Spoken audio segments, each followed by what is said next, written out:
할렐루야, 여러분. 한 주간도 평안하시고 건강하셨습니까? 오늘은 우리 팔복 다섯 번째 복으로 긍휼히 여기는 복에 대해서 함께 살펴보고자 합니다. 우리 다 같이 한번 읽어볼까요? 긍휼히 여기는 자는 복이 있나니 그들이 긍휼히 여김을 받을 것이미요. 자, 우리 지금까지 무엇을 했나 한번 잠깐 살펴보는데요. 먼저 우리 자신을 돌아보았습니다. 그 복이 세 가지, 심령이 가난한 복, 그리고 애통한 복, 그리고 온유한 복이었어요. 그리고 우리 지난주에 하나님을 바라봤습니다. 그것이 의에 줄이고 목마른 복이었습니다. 자, 그러면 오늘 이 시간 무엇을 바라볼까요? 바로 이웃을 바라보는 거예요. 자, 여러분, 이게 기독교예요. 왜 십자가가 기독교의 상징인가? 여러분 잘 아시겠지만 자신의 죄와 무능함을 느끼고 아무것도 없는 곳에서 우리는 혼자 외롭게 탄식하며 애통했습니다. 그러다가 복음을 듣게 돼요. 그 복음의 내용이 뭐냐? 하나님이 나를 사랑하신다. 하나님의 의가 나를 의롭게 해주셨다. 그래서 나를 구원해 주셨다. 건져 주셨다. 그래서 그 감사함으로 내가 하나님의 그 기준, 잣대, 거기에 도달하려고 내가 이제는 스스로 의에 줄이고 목마른 자가 되어서 점점점 하나님의 뜻에 알맞게 살려는 그런 노력들이 생긴다라는 거예요. 자, 그래서 이렇게 점점점 이런 노력들이 생기는 가운데 참 이상한 일이 벌어져요. 뭐냐면 예전에는 내 문제만 감당하기에도 참 부족하고 연약했던 내가요, 이제 내 주변 사람을 돌아보게 된다라는 거예요. 그 순서가 이래요. 심령이 가난했어요. 애통했어요. 온유했어요. 의에 줄이고 목말랐어요. 그리고 나서 어떻게 돼요? 오늘 배우게 될 긍휼을 베풀게 된다라는 거예요. 혹시 해서 제가 말씀드리는데 여러분, 온유랑 긍휼이 조금 헛갈릴 수가 있어요. 자, 온유는 뭐냐면 내가 심령이 가난하고 애통하다 보니까 내 스스로의 연약함을 발견하고 자신을 낮추는 거예요. 겸손해지는 거예요.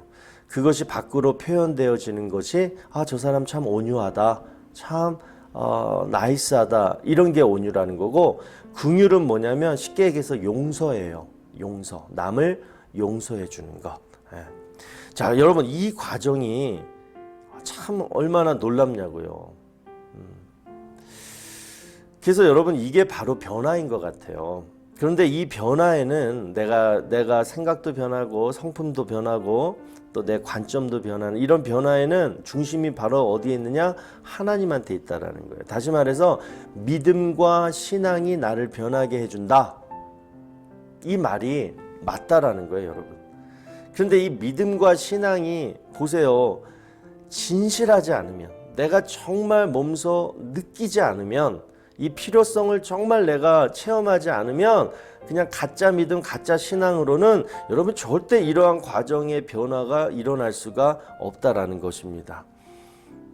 그래서 여러분, 우리 이 팔복 시간, 이 온라인 성경 공부 시간을 통해서 정말 하나하나를 정말 진실하게 내 삶을 돌아보며 내 안에 있는 것을 또 들춰내며, 그래서 곱씹어 보면서 내가 이랬구나, 이래서 나는 더더욱 하나님이 필요해, 더더욱 믿음이 필요해, 신앙이 필요해, 이러한 마음으로 여러분들 이렇게 하나하나 가면요, 여러분의 삶이 변화되어 행복한 삶, 복을 누리게 될 줄로 믿습니다. 오늘 이 시간에도 그 복을 우리가 함께 누리기를 소원합니다.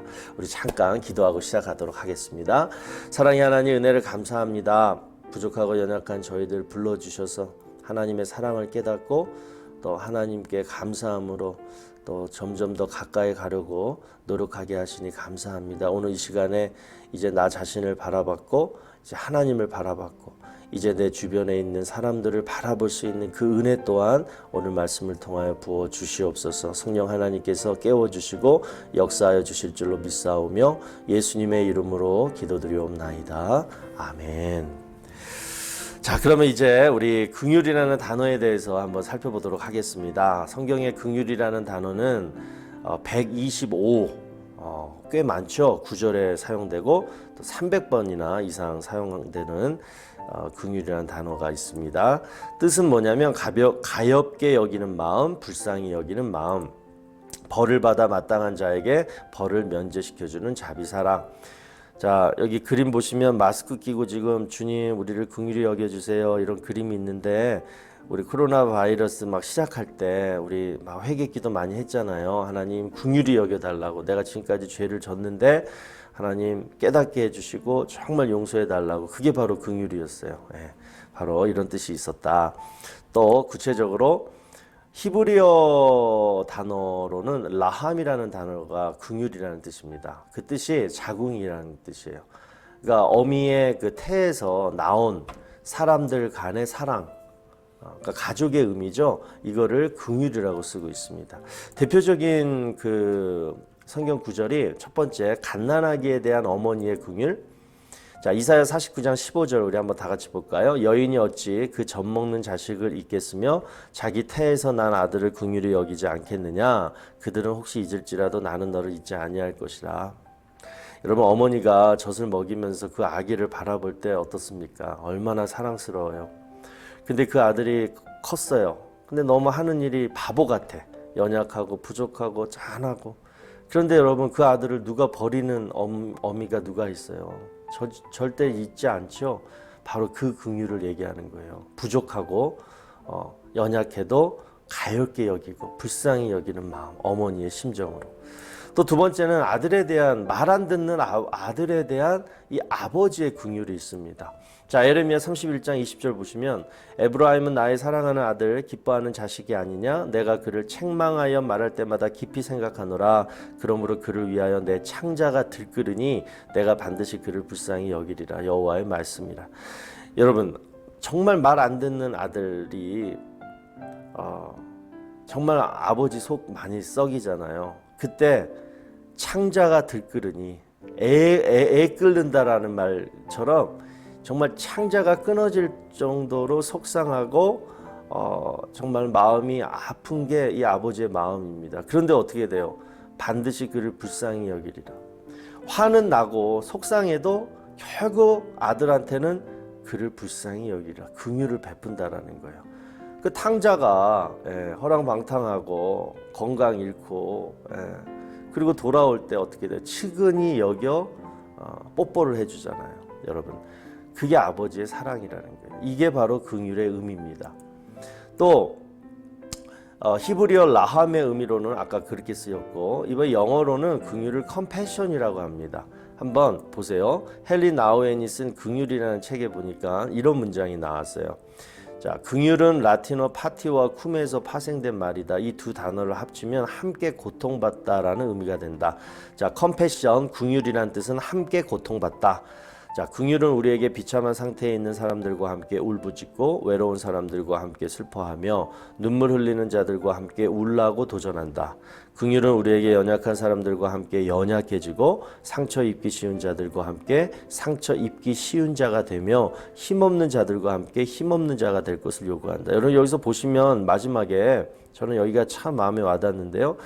긍휼은 우리에게 연약한 사람들과 함께 연약해지고 상처 입기 쉬운 자들과 함께 상처 입기 쉬운 자가 되며 힘없는 자들과 함께 힘없는 자가 될 것을 요구한다. 그러니까 여러분, 이 긍휼이 무슨 의미인 것 같아요? 그냥 말로 또는 뭘로 이렇게 보살펴 주는 정도가 아니라 내가 그 사람과 함께 일심동체로 그 사람 옆에서 똑같이 되어주는 것, 이것이 긍휼이라는 뜻입니다. 자, 그럼 여러분, 한번 이 질문을 한번 드리고 싶은데요. 은혜와 긍휼 중 어느 것이 베풀기가 더 힘들까요? 자, 은혜는 여러분 받을 자격이 없는 사람에게 베푸는 호의입니다. 그러니까 저 사람 이 선물을 받을 자격은 없는데 그냥 내가 호의로 베푸는 거예요. 받아. 그런데 긍휼은 뭐예요? 어떤 사람이 나한테 죄를 졌어요. 못할 짓을 했어요. 그런데 내가 그것을 충분히 벌할 수 있고 내칠 수 있고 뭐 할 수 있는데 그냥 그를 불쌍히 여겨서 용서해 주는 거. 자, 여러분, 이 둘 중에서 은혜, 긍휼, 이 둘 중에서 어떤 것이 정말 더 힘들까요? 아마 거의 대부분의 분들이 다 긍휼이 힘들다 이럴 거예요. 자, 그러면 그렇다면 정말 우리는 긍휼을 베풀 수 없을까요? 용서할 수 없을까요? 긍휼을 베풀 수 있다? 없다? 근데 여러분 있습니다. 자, 그 이유에 대해서 한번 살펴볼게요. 우리는 긍휼을 베풀 수 있다. 왜? 첫 번째, 긍휼은 하나님의 성품입니다. 대표적인 하나님의 성품이에요. 자, 우리는 하나님의 형상으로 지음받았기 때문에 하나님의 성품이 우리 안에 있습니다. 그것을 명심하셔야 돼요. 자, 에베소서 2장 4절에 보면 하나님을 긍휼이 풍성하신 하나님으로 표현하고 있고, 시편 86편에 보면 주여 주는 긍휼이 여기시며 이렇게 표현하고, 성경에 뭐 하나님의 성품 가운데 긍휼이 풍성하신 하나님에 대한 이 구절이 많죠. 그래서 여러분 기억하세요. 나는 절대 긍휼 베풀 수 없을 것 같아, 이러신 분들이라도 여러분 하나님의 성품은 여러분 안에 있습니다. 네. 자, 두 번째, 우리는 긍휼을 베풀 수 있다. 왜? 우리가 이미 긍휼함을 입었기 때문에 긍휼을 베풀 수 있다. 자, 근데 여기서 긍휼을 베풀 수 있다라기보다는 긍휼을 베풀어야 한다, 의무적인 표현이 더 맞을 것 같아요. 왜? 하나님한테 긍휼함을 내가 얻었기 때문에 너희는 반드시 마땅히 긍휼을 베풀어야 된다, 이런 의미가 바로 마태복음 18장 21절에서 35절에 나와 있습니다. 제가 이 본문 여러분들 다 아시겠지만 제가 잠깐 살펴보면, 베드로가 예수님한테 물어봐요. 형제가 나한테 죄를 범하면 몇 번이나 용서할까요? 7번 할까요? 그러니까 예수님이 뭐라 그래요? 7번을 70번까지라도 해야 된다. 계속 용서해야 된다. 그러면서 비유로 말씀하신 게 어떤 종들을 결산하는 임금 얘기를 해요. 자, 종 하나가 왔습니다. 그 종이 1만 달란트의 빚을 졌어요. 이따 살펴보겠지만 이건 엄청난 돈입니다. 그래서 이 임금이 처음에는 뭐라 그러냐면, 야, 네 몸을 팔든 아내를 팔든 자식들을 팔든 모든 소유를 다 팔아서 갚아라. 그러니까 이 종이 뭐라 그래요? 제발 봐주세요. 내가 꼭 갚을게요. 이렇게 했단 말이에요. 그런데 27절에 보니까 그 종의 주인이, 임금이 불쌍히 여겨 놓아 보내며 그 빚을 탕감하여 주었더니, 그냥 오직 그냥 불쌍히 여긴 거예요. 그래서 그 1만 달란트 빚을 다 탕감해 줍니다. 근데 그 종이 나가자마자 누굴 만나요? 100데나리온. 이거는 뭐 비교도 할 수 없는 조그만 돈인데, 그 100데나리온을 빌려준 친구를 만나요.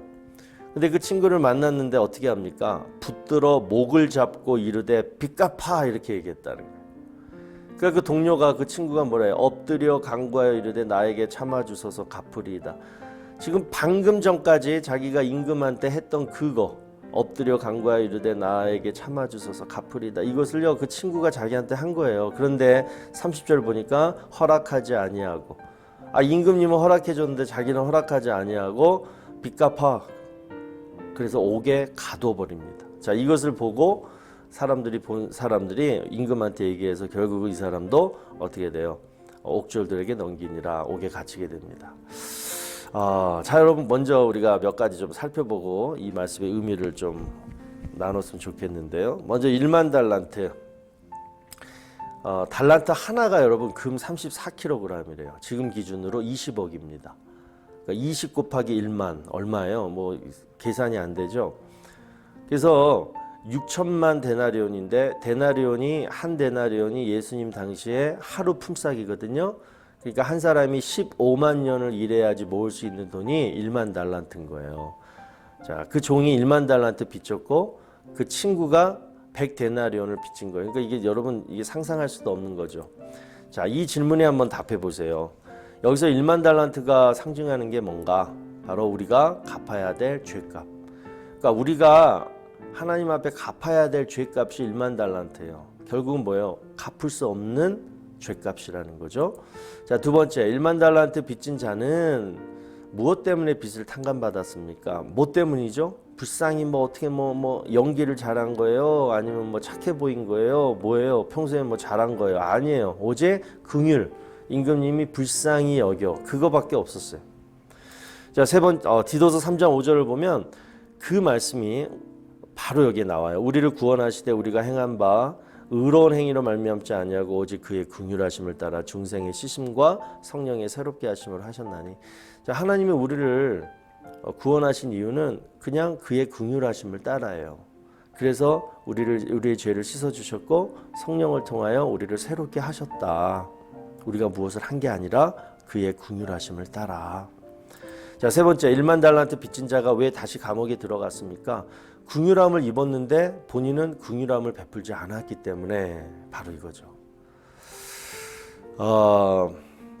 또 세 번째, 우리가 긍휼함을 베풀 수 있는 이유는 세 번째, 우리가 예수님을 계속 이렇게 함께 믿고 동행하다 보면 우리에게 이 긍휼이라는 성품이 이식이 됩니다. 자, 처음에 우리가 예수님을 믿기 전의 상태는 로마서 1장 31절 말씀처럼 우매한 자, 배약하는 자, 무정한 자, 무자비한 자였어요. 어리석고 약속 거스르고 정도 없고 자비도 없는 그런 사람이었는데 예수님을 믿고 나서부터는 우리가 어떻게 되냐면 너희가 하나님의 택하신 거룩하고 사랑하신 자처럼 긍휼과 자비와 겸손과 온유와 오래 참음을 옷 입고, 키포인트가 이게 옷을 입었다. 우리 지난 시간에 설명해 드렸지만 우리가 예수님을 믿을 때 그리스도의 옷이 입혀집니다. 그게 하나님의 의의 옷이죠. 자, 그거와 더불어서 계속 예수님은 예수님의 성품의 옷을 우리에게 입혀주세요. 그 중에 긍휼의 옷도 있다라는 거예요. 자, 그래서 여러분, 우리가 긍휼을 베풀 수 있다. 우리가 누구에게 용서를 베풀 수 있다. 그 이유에 대해서 여러분 분명히 세 가지를 명심하시기 바랍니다. 첫 번째는 하나님의 성품이 내 안에 있기 때문에 가능성이 있어요. 우리는 할 수 있어요. 두 번째는 하나님의 말씀의 명령입니다. 네가 긍휼함을 입었잖아. 그러니까 너는 긍휼함을 베풀어야 돼. 이건 하나님의 명령이에요. 그리고 세 번째는 뭐예요?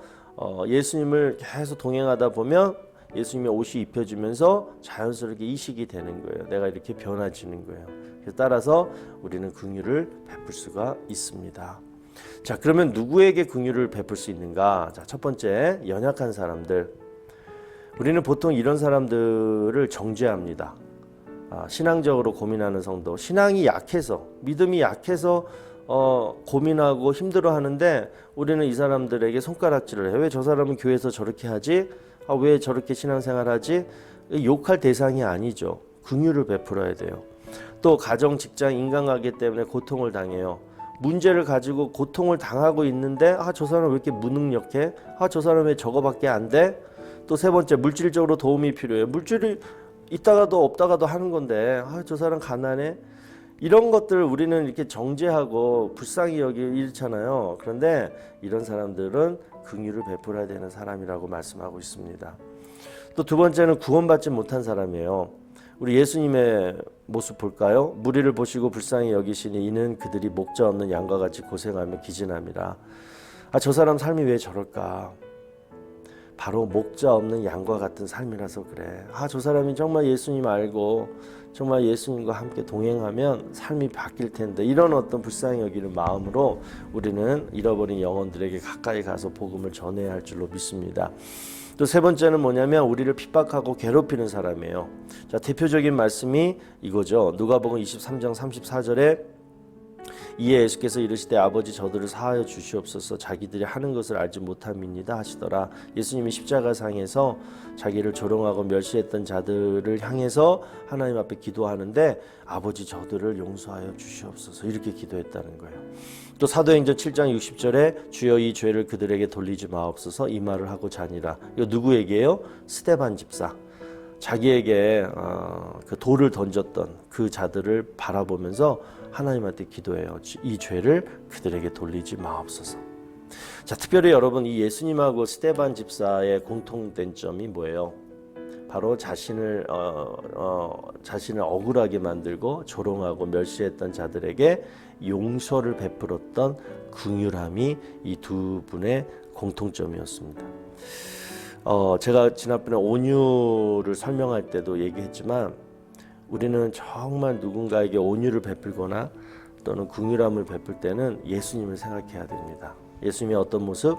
고난당하신 모습. 누구 때문에? 나 때문에. 다시 한번 볼까요? 예수님이 십자가에 달리시기까지 그 6번에 걸친 그 불법 신문, 또 채찍질 당했던 거, 또 가시면류관 있잖아요. 여러분 가시가 막 큰 가시가 꽂혀있는 그 면류관을 머리에 씌울 때 어떻게 돼요? 자연스럽게 얼굴에 피가 이렇게 흐릅니다. 피투성이가 됐어요. 그리고 그 얼굴에 어떻게 됐어요? 침을 뱉었어요. 또 누군가는 뺨을 때렸어요. 여러분 다른 건 참아도 우리 얼굴 건드리면 못 참잖아요. 근데 예수님은 그것을 다 당했다라는 거예요. 거기다가 또 그 무거운 십자가 몸소 메시고 골고다 언덕까지 올라가십니다. 올라가자마자 어떻게 돼요? 양손 양발에 못이 박힙니다. 그러면서 로마 군정들이 예수님을 조롱해요. 야, 사흘 만에 성전을 짓고 할 수 있는 하나님의 아들이라고 네가 그랬잖아. 한번 여기서 내려와 봐. 이런 조롱을 막 당하면서. 그리고 또 옆에 보니까 누가 있어요? 강도들. 정말 인간 같지도 않은 그런 사람한테도, 한쪽 사람한테는 막 모욕을 당합니다. 여러분, 예수님은 이러한 모든 억울함, 조롱, 멸시, 모욕 이런 것을 다 당했는데 다 참으셨다라는 거예요. 이유는 뭐예요? 그럼에도 불구하고 그 사람들을 불쌍히 여겼다라는 것입니다. 스데반도 이유 없이 돌 맞았는데도 어떻게 돼요? 불쌍히 여겼다라는 거예요. 그래서 여러분, 이 긍휼의 크기, 기준은 뭘까요? 첫 번째는 나에게 잘해주는 사람한테 긍휼을 베푸는 건 그냥 당연한 거죠. 내게 못된 짓을 한 사람, 내 명예에 먹칠을 한 사람, 아까 얘기한 대로 내 얼굴, 예수님이 당했던 그 모욕, 그걸 나에게 준 사람, 나에게 정말 모욕을 준 사람들을 내가 긍휼을 베풀 수 있는가. 또 두 번째는 내가 긍휼을 베풀 때 대가를 바라지 않고 베풀 수 있는가. 자, 전도서 11장 1절에 보면 너는 내 식물을 물 위에 던지라 여러 날 후에 도로 찾으리라. 자, 이 말씀 보세요.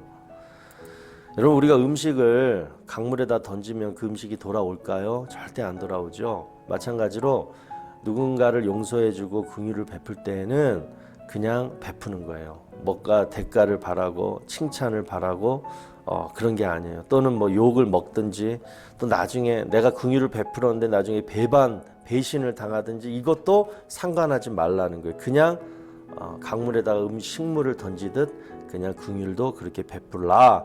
그러면 하나님께서 언젠가는 긍휼의 결과를 되돌려 주신다라는 거예요. 자, 그러면 어떻게 되돌려 주시는가를 한번 살펴보십시다. 우리가 누군가를 긍휼히 여기면 그들이 긍휼히 영입을 받을 그 사람은 긍휼히 여김을 받게 된다. 똑같이 내가 긍휼을 베풀면 긍휼을 내가 받게 된다라는 이런 공식이에요. 자, 그러면 긍휼히 여김을 받는다는 게 뭐냐면 사람에게 긍휼함을 받게 돼요.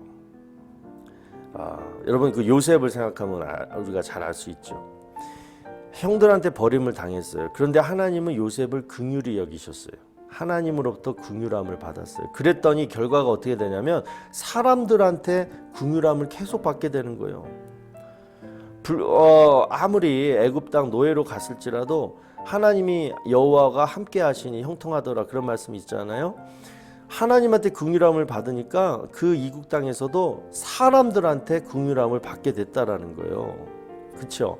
노예로 팔려갔는데 바로 팔려간 집, 그 보디발 집에서 보디발의 은총을 얻게 되고, 또 억울하게 또 감옥에 갔는데 그 감옥의 전옥한테 또 은총을 입게 되고, 이렇게. 그래서 여러분, 하나님한테 긍휼함을 입은 자들은 주변에 좋은 사람들이 많습니다. 그러니까 여러분 지금 곁에 좋은 사람들이 계시다면 계속적으로 하나님이 나를 긍휼히 여겨 주신 결과다, 이렇게 생각하시고 하나님께 감사하셔야 돼요. 또 두 번째, 하나님이 우리에게 어떻게 긍휼을 베푸시는가? 자격 없는 자에게 직분을 주세요. 자, 디모데전서 1장 보시면 나를 능하게 하신 그리스도 예수 우리 주께 내가 감사함은 나를 충성되이 여겨 내게 직분을 맡기심이니 내가 전에는 비방자여 박해자여 폭행자였으나 도리어 긍휼을 입은 것은 내가 믿지 아니할 때 알지 못하고 행하였습니다. 그러나 내가 긍휼을 입은 까닭은 예수 그리스도께서 내게 먼저 일체 오래 참으심을 보이사 후에 주를 믿어 영생 얻는 자들에게 본이 되게 하려 하심이라. 이게 무슨 말이에요? 이게 무슨 말일까, 여러분? 나 같은 자도 하나님이 직분을 주셔서 사용하신다라는 거예요. 왜냐? 다른 사람들이 나중에 예수님을 믿어 영생을 얻을 자들이 야, 저런 자도 하나님이 사용하시네. 저런 자도 하나님이 직분을 주셔서 감당케 하시네. 그러한 본, 그러한 감사와 영광의 본이 되게 하시려고 우리에게 직분을 맡기신다라는 게, 그게 뭐다? 이유가 뭐냐면 긍휼을 우리에게 베푸신 까닭이라는 거예요. 자, 그래서 여러분 가정에서 부모의 직분, 또 교회에서 어떤 종의 직분, 직장에서 어떤 직분, 여러분 이 직분을 잘 감당하는 게 하나님의 긍휼하심을 입는 까닭이라는 거예요. 그래서 보시면 사울왕도 그랬고 북이스라엘의 왕들도 그렇죠. 하나님은 긍휼을 베풀지 않는 자들은 그 직분을 뺏어버려요. 그렇죠? 그러니까 지금 내가 가지고 있는 직분을 지금 잘 감당하고 내 능력은 미치지 못하는데 잘 감당하고 계신다라면 그것은 하나님이 나를 긍휼히 여기셔서 감당케 하신다라고 생각하시고 더욱더 겸손하게 그러면서 그 직분에서 긍휼을 베풀면서 하나님께 영광 돌리는 그러한 저와 여러분 되기를 바랍니다. 자, 마지막으로 오늘 여러분들에게 틀어드릴 곡은 은혜 아니면이라는 찬양입니다. 제가 이 찬양 들으며 우리 교회 강성환 집사님 생각이 나는데, 지난번에 특성을 너무나 은혜스럽게 해주셔서 제가 잊지 못합니다. 가사 중에 이런 가사가 있어요. 은혜 아니면 나 서지 못하네. 십자가의 그 사랑, 그 능력 아니면 나 서지 못하네. 은혜 아니면 나 서지 못하네. 놀라운 사랑, 그 은혜 아니면 나 서지 못하네. 이 가사 말고도 또 이 찬양 가운데 주홍빛보다도 내가 더 붉은 재 하나님이 나를 씻어주셨다, 이런 표현도 있는데요. 오늘 우리가 나눈 이 말씀 중에 가장 핵심은 내가 긍휼함을 입었기 때문에 나는 긍휼함을 베풀어야 돼, 이 말씀인 것 같아요. 여러분 이 찬양 이렇게 계속 보시면서 오늘 이 말씀을 계속 기억하시고 그리고 은혜를 나누시길 바랍니다. 우리 다음 시간까지 여러분 건강하시고 우리 또 다음 시간에 뵙기를 소망합니다. 안녕히 계시기 바랍니다.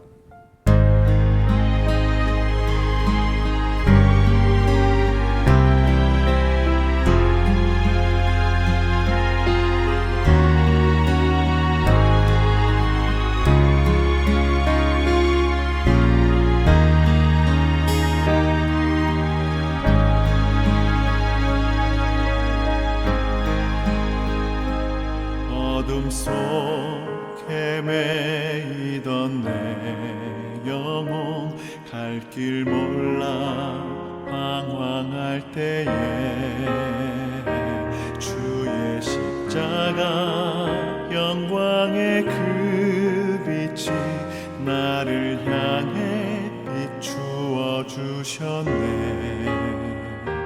주홍빛보다 더 붉은 내 죄 그리스도의 피로 씻기어